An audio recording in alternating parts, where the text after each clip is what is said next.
Yo, mbega inkuru ibabaje, mbega inkuru iteye agahinda. Uyu mukobwa umusore bakundanaga yamwishije ko atazigera amukoraho.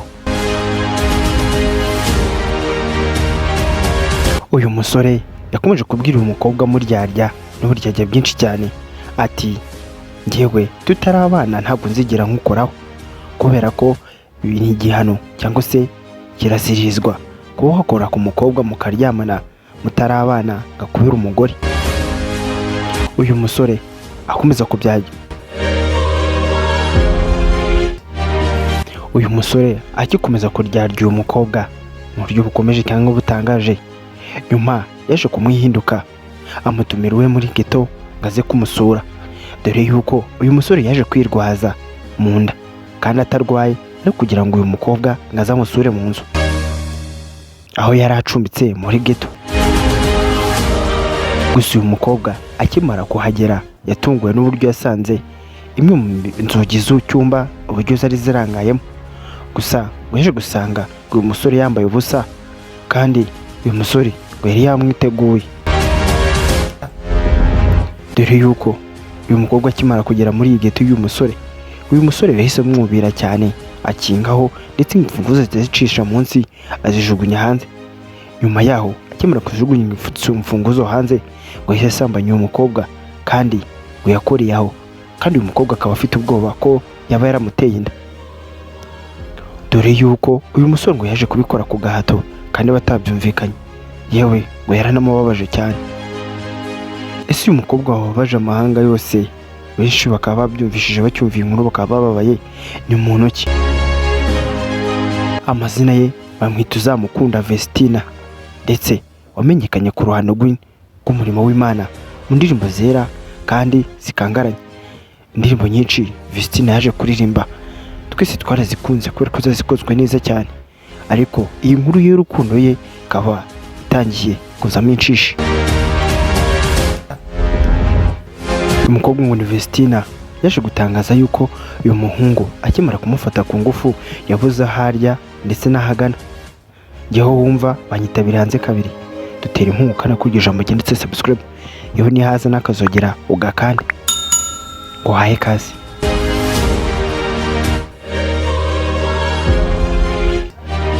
Uyu musore yakomeje kwijeza Vestina na Dorcas ko ndetse azababera inshuti nziza.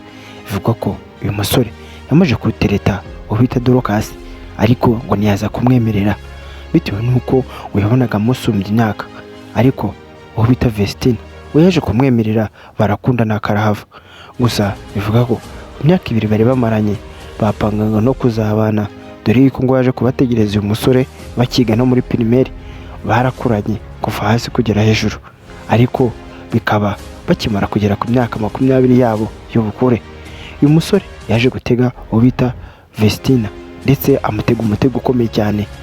Kumbi uyu musore we yaje kwirwaza ahamagara shiriwe ngaza kumusura ari we Vestina.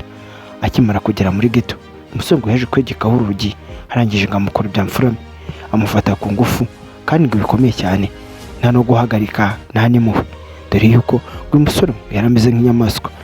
Bivugwa ko uyu musore ngo yari yanyweye n'ibinini bituma abasore batarangiza. Ibi binini ndumva bizarikora.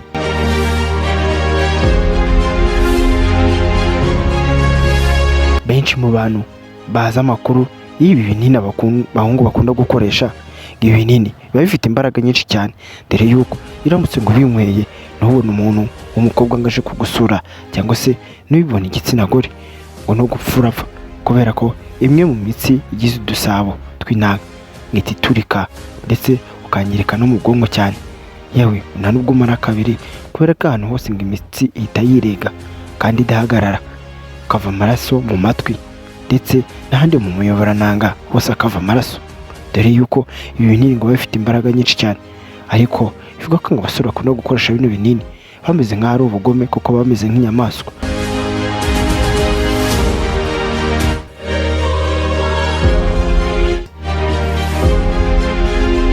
Iyi nkuru tukimara kuyumva cyangwa kuyibona byaduteye ubwoba n'agahinda kuko byari bibabaje cyane. Gusa benshi mu bantu bazi uyu mukobwa bazi yitonda cyane kandi aca bugufi kandi yubaha. Gusa baje gutungurwa n'ibi byamubayeho ni nk'ibizazane. Benshi mu basore batandukanye bakunda gukoresha ingeso nk'ingiyi yo kwiciza cyangwa se yo kugirira nabi abana b'abakobwa bakiri bato. Bivuga ko uyu musore yari afite imyaka igera muri 26, gusa urumva ko yarutaga Vestine kure cyane. Gusa ibi byose bigiye mu kuba, Vestine wamaze gusenga ngo yose inzozi mbi yewe wayarohamye mu nyanja, ariko ntabwo yari iki izi nzozi zari zikurikirana.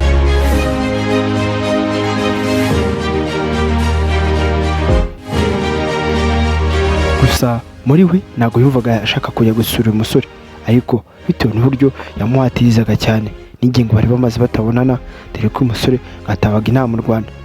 Bivuga ko uyu musore ngo ari umudesipora yavuye inaha wa Vestine biga muri primaire, ariko bageze mu wa gatandatu bagiye gusoza kugira bajye mu wa mbere secondaire, umusore ngo yahise agenda ajya mu gihugu cya Canada. Gusa ubu akaba yarakuze yaramaze kuba umuntu mukuru, ariko mu kwandikirana WhatsApp n'andi kuri social media zitandukanye bajyaga bahuza bakandikirana bakavugana amakuru. Gusa yaje kumubwira yuko agiye kuza muri iki gihugu, agiye kuzina mu Rwanda, ndetse akigera ku kibuga cy'indege ntabwo ngo Vestine yigeze ajya kumureba ku kibuga. Gusa umusore byaje kumubabaza kandi ahita avuga ngo buriya wasanga yifitiye undi. Gusa umusore yakomeje kwihangana paka ageze aho yari acubutse muri hoteli. Gusa yaje guhamagara Vestine amubwira ko amukeneye. Vestine abanza kubyanga, aravuga ati sinaza kandi ahantu uri hasa nkaho hatemewe, kandi tujye tujya mu mahoteli kuko mama wacu abimenye yadukubita. Umusore ngo yakomeje kumwinginga cyane, amwemerera yuko yamuzaniye impano ya telefone yitwa iPhone. Umukobwa nawe akimara kumva iPhone ngo yaje gushidukira hejuru arabyemera. Yaje kumusanga aho tutavuze izina, gusa akimara kuhamusanga nibwo yasanzwe yamwiteguye abona kumukora ibya mfurambi. Gusa uyu musore bitewe ngo n'uburyo yabaga mu gihugu cyo hanze, ibi binini bakunda kubikoresha bo, gusa barya cyane ahangaho bitewe n'umujinya yari afite, kandi ibi binini abantu babinywa baba birinda ko bagira umujinya kugira ngo utongere imbaraga zabo, ugasanga ngo bangirije uwo bari kumwe.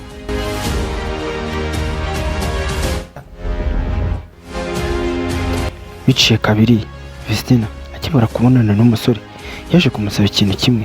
Yamubwiye ko arwaye atameze neza kubera ko ngo yari yasaraye, yari amaze iminsi aririmba. Gusa umusore yaje kubyumva avuga ati ndakwihanganira ngo tware gake. Yamutwaye gake nk'uko bishaka. Gusa nyuma yaje kubona ukuntu ngamwihindutse, abona umusore ngo imitsi irireze, amaso aratukuye, agira ubwoba, aravuga ati ndabigenza. Gusa yaje kwihangana, akomeza kwihangana iki kigeragezo, ariko ngo yaje gutsindwa rero na Satani, dore yuko Satani ngo yahagukira abakobwa ku bintu bijyanye no kuryamana no gufatwa ku ngufu.